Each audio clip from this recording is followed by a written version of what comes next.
Hey guys, my name is Nicolette Mashile. I am also known as The Financial Bunny. Welcome to The Financial Bunny TV. Today we're talking about trading your car in. So I'm currently in the process of trying to trade my car in, and there's a couple of things that I've learned so far on this journey. Now I want to make this video because the last time I traded my car in is actually the reason why I'm where I am a year later after trading my car in. Please do remember none of my videos constitute as financial advice. If you are, however, looking for financial advice, please do speak to somebody that is certified and registered with the FSCA. So you will not believe it, between 2020 and 2023, I'm now about to be on my third car. And the reason for this is because I actually made a big trade-in mistake last time I traded my car in. So I bought my car in 2020. I went to trade it in 2022, and now it's 2023 and I have to trade it in again. And it's really killing me, but I have to tell you guys this huge mistake that I've made so that you do not make the same mistake. But before I get into that mistake, I want to talk a little bit about another exciting venture that I'm going to go into. I'm going to be releasing a premium, handcrafted, only manufactured in small batches gin. I'm really excited. It's called Anasa, so you can taste luxury. And that's exactly what Anasa means. It is a Swahili name for luxury. Anyway, we'll get into that and I'll tell you guys how to be able to buy the gin once it's been launched. Let's get back to trading in your car. Step number one, understand the numbers. Understand how much your car is worth. So you need to understand the book value, but there's also a general trade-in values that dealerships and, car people who sell cars generally work on, right?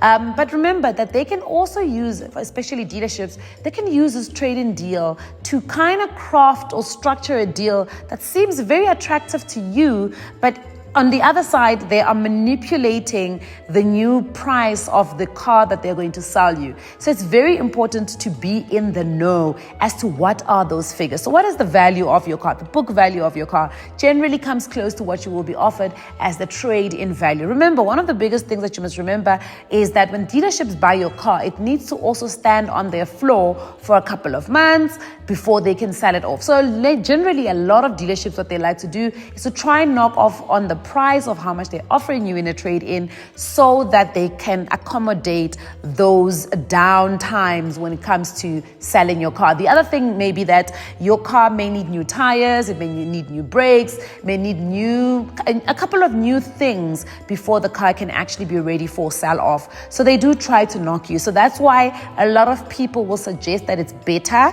to sell privately so that you can get the best out of the deal. So selling the car privately, whether you are selling it directly to other customers or you are going to, for instance, places like We Buy Cars, the likes of Your Willy, that is selling your car privately, right? Or you can even sometimes use them to try and see what the price they're willing to pay and then take that to the dealership. But again, as I said, it's very, very important to make sure that you sort that out first and you walk into that deal or into any type of conversation like that already knowing what is the ballpark of the trade-in value that you are looking for. The clever thing is to make sure that if your car is financed, is to settle that car. So it is also useful to go and look on your bank statement or your car statement, whether it's with MFC, Westbank, ABSA, try and find out what would be the settlement amount for your car. So ideally you want the car to be settled so that you don't owe anything on it, and generally if you can break even on that, basically then whatever car that you are buying next, you're buying it at its actual new price. So you might as well then just settle with the bank and then take time and steam off and then go look for the car that you want. And you don't also get put into a corner because sometimes salespeople, especially when you're trading a car in, they're trying to work on two deals at the same time. They're trying to get you this trade-in deal sorted out, but at the same time, they're also trying to sell you a new car, and sometimes can get really confusing. So if you are the type of person that does not do very well under pressure and has not established the ability to say no or no thank you, or actually let's sit down and scrutinize some of these numbers, rather do these two things separately. So bank the deal, make sure, bank the trade-in deal, which is apparently a common phrase used to sort out that one part. Get the deal, get the car traded in, get the trade-in amount, settle the finance car, and whatever amount is left, then you can either push to the new car. So another thing that you must be very wary of is that car dealerships will not tell you where every cent has gone. So you've got to ask, all right? So let's say, for instance, your car settlement is 20 Rand. The trade-in value that they're offering you is 30 Rand. That 10 Rand, they need to tell you where it's going. Is it going to extras that you're going to add on this new car? Is it going into your pocket? Is it going to financing the new car? So all of these things, as a deposit for the new car, all of these things are very, very important. Now, if you are going to be selling privately, it's also very important to remember you need to have all of the documents that are needed. And if you are selling privately, you do need to go and speak to the dealership. Not to the dealership, to the bank, to tell them that you're about to settle the car. And cars that are above 250,000 Rand do need to get a notice before you can actually settle them. So it's very important, or else you are going to incur a penalty that gets added on into the settlement amount, and all of a sudden the settlement amount looks higher. So you do need to give a 3 months notice for any credit agreement that is above 250,000 Rand before you can actually settle and close down the account. That is quite key and very important to remember. The next thing that you need to remember is staging your car. So just as real estate agents do when they are trying to show you a new place, whether you're selling or you're renting, they stage the place. So the house is cleaned, the curtains are drawn open, putting the car's base foot forward. In this case, maybe putting the car's base tire forward, right? Very important to make sure that you have washed the car. I mean, cleanliness, that word doesn't really change the value of a car because a car can be washed at any point. But bringing a car forward that is clean, it's a good spirit to be selling a car when it's actually very clean. I would even suggest that you go as far as, if you do have insurance, that maybe you've got scratch and dent, you've got windscreen cover, you've got tire cover, try and actually claim from the insurance if you don't have a huge excess on it, or if the excess is going to be far less than what you would have paid privately to fix those things. Get insurance to pay for those things and get the car into a space or in a stage that is going to be impeccable. That even if they're trying to lowball you, now you can be like, but you guys are lowballing me now. It's better to negotiate when the car is perfectly staged, right? The third thing you need to think about, of course, is not settle on the first trading price that you get. So especially if you're trading in, do not settle on the first cost that you're giving.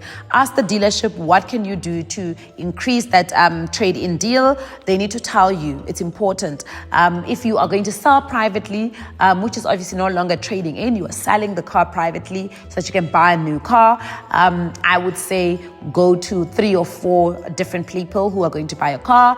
List the car also on different sites and see what are the offers that actually come up. So you don't always have to take the first deal that you get. I think sometimes we are very desperate and we take the first deal that we get. Now, to the mistake that I made, buying a car that is too close to coming out of its service plan. Now, as a young woman, I don't want to have issues of mechanical issues, service issues where I have to pay out of pocket. I don't have the time for that. I don't even have the money for that. So having a service plan is absolutely important, and an extended warranty, it's called an extended warranty, very important to me. Now, I don't want to pay additional for those things. So it's important that if you are going to be buying a used car, to make sure that the age of the car is still within, remember, most of the cars, they say first 5 years or up to 100,000 kilometers, which is the mileage, right? So it's important to look at that. Look at the age of the car and look at the mileage, and then ascertain when this car is going to be out of service plan. You do not want to drive a car that is out of service plan. Do you know how much brakes are? Listen, those are the types of cars that you do not need. And that's what I did last year. I went and I traded my car in for a Vrpa, and my Vrpa was aged and it was going to be out of service plan in literally 12 months. And I remember being told this, but you know, when you don't know what you're being told, it really doesn't help. And also the guy said it in a way like, next year we're going to upgrade your car and we're going to give you a different car, a very better car than this one, so you can just bring this one in next year. Like, it's not just bring the car in, babes. I'm literally buying a new car. It's a whole different credit check. I mean, listen, and you must be ready for the trade-in documents, right? Because trading in your car is basically settling an existing credit agreement that was approved and given to you in the terms and in the condition that you were in when you applied for it. It does not transfer to the new car. The new car is going to have its own credit agreement, so you need to apply again. Now, again, for somebody like me, in my instance, my circumstances changed from last year to this year. One, interest rates have gone extremely up. The prime lending rate is now high, so banks are a little cautious in borrowing. Secondly, my income also doesn't look the same because all of a sudden I've now got new financial commitments that I've made over the years. So doing some things is like, can I really do this? Can I not do this? You know what I mean? So I'm yet to see what the bank is actually going to say on my application. So there is a very high chance that you might not get the credit loan or the vehicle asset finance that you need for this better car that you are actually getting. So it's quite important to keep that also at the back of your mind. Now, in the spirit of speaking about credit agreements, this is probably, and buying a car is a psychological process also, right? Because look, salespeople, they really know how to work their words, to work the system, to get you to a point where you want to buy with everything in you. And sometimes you may not afford a car, so what they'll do is their F&I lady, F&I guy will try and structure the deal so that you can pay it. They'll add things like balloon payments. They'll increase the term that you are buying, borrowing the credit agreement term. They'll increase the interest rate. All of those things ultimately mean that you're going to pay more in the long run. Remember, a balloon payment is a residual payment. It basically says if you're buying a car that is actually, let's say it's worth 100,000 Rand and they give you a balloon payment of 20%, it means 20,000 of that amount of money, of the 100,000 Rand, kind of gets put on the side. It doesn't get taken away. They calculate your financing over the 80,000 Rand, but at the end of you settling the 80,000 Rand through an installment sale, that 20,000 Rand pops up and says, hello, I'm also still here. You still owe 20,000 Rand. Now, the question is, if you didn't have the deposit of 20,000 Rand in the beginning of your loan, where are you going to get it at the end? A lot of people say, yeah, but my circumstances can change. I can save up 20,000 Rand. Yeah, ideally we think you can. But the reality is we've seen many times. And how do we determine outcomes? Based on patterns. And we've seen human beings, consumers, they struggle to be able to pay off those balloon payments. So what generally happens is that they get folded into the next car deal and they get refinanced, and you don't want to go on a journey like that. I promise you, that is definitely a journey you do not want. All right, and just to summarize before I close off this video, the first thing you got to do is to make sure you're researching how much your car is worth. So what's the book value and what is the general trade-in value that you're going to get? You can actually do valuations of your car. Cars.co.za, Auto Trader, all of those guys have some form of calculation that can help you get the valuation. If you don't want to go on the internet, just go to the dealerships and ask them how much would they offer you on a car like that. This is now you doing it without even mentioning that you're trying to trade your car in, right? Step number 1. Step number 2, stage the car and get it trade in ready or selling ready. So